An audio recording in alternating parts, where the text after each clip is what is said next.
Hi, my name is Joseph Parker, WBO champion of the world, and you're watching Sporting Icons.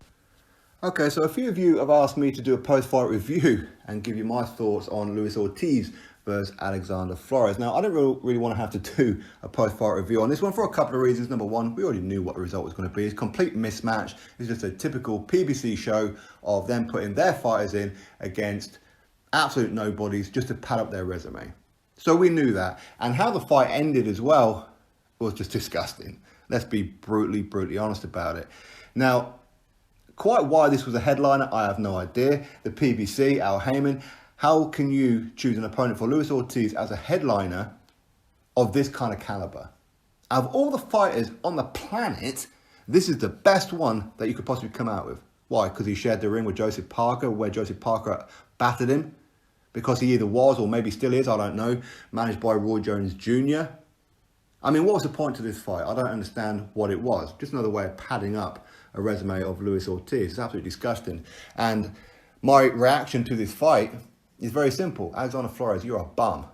You are an absolute bum. You're a disgrace. And I hope that I never ever see you in a boxing ring again, or at least not on TV. All right? But either way, what was it, 45 seconds into the first round? This is when the fight gets stopped. With one of the weakest body shots that you've ever seen in your life. Bear in mind, Luis Ortiz is southpaw, so his lead right hand, not his most powerful one. And Luis Ortiz never been known for landing big, hard shots with his right hand, is he? Well, he kind of lands, well, half kind of lands on the left ribs of Alexander Flores. Flores goes down like he just had his insides ripped out. Now, I'm not a professional fighter, but I'm pretty sure that that one shot that Luis Ortiz threw, I could take that one.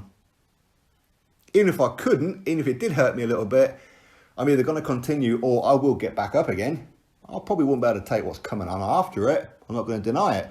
But the point is, that was a pathetic fall down to the canvas by Alexander Flores. It was that bad, it made Maddox Scott, the way that he went down when Wilder hit him, quite clearly, in my opinion, another dive, it made him, that shot, look phenomenal. That's how bad this one was from Luis Ortiz. And this is not Luis Ortiz's fault. It's not his fault that his opponent was waiting for the ground to open up so he could just crawl into it, take his payday and go home. And I kind of hope that the PBC withhold his pay.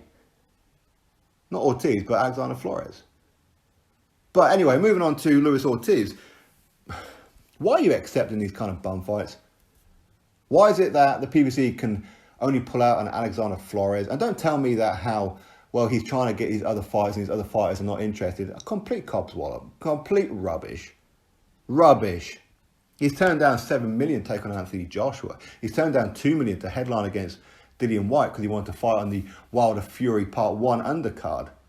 And quite a few other opponents as well. In fact, the only one that maybe he was maybe genuine about fighting was Joe Joyce. And Joe Joyce, yes, he lost his backside with that one. But let's get it right. What's wrong with seeing Luis Ortiz in there with a Derek Chisora?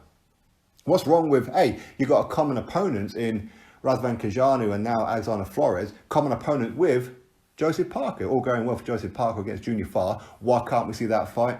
I know it's cross-promotion and everything, but surely something could be worked out.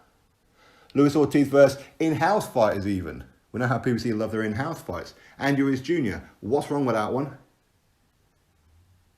Luis Ortiz versus, hell, I'll even take a Charles Martin at this point. In fact, there's quite a few fighters that I'd like to see Luis Ortiz in there with. But this is just absolutely farcical. Alexander Flores, you're a bum. Luis Ortiz, you're a bum for accepting this kind of fight. And the PBC, you're a pack of bums too for putting on this damn headliner. It was disgraceful. We knew before it. But for Flores to just dive the way that he did is disgusting. It puts the sport in a bad light.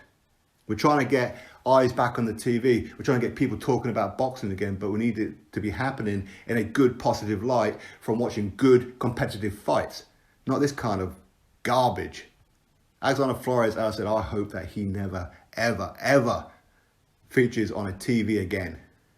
You're a bum. You're an absolute bum. Clearly you just turned up for a payday. You lost your ass even before the fight.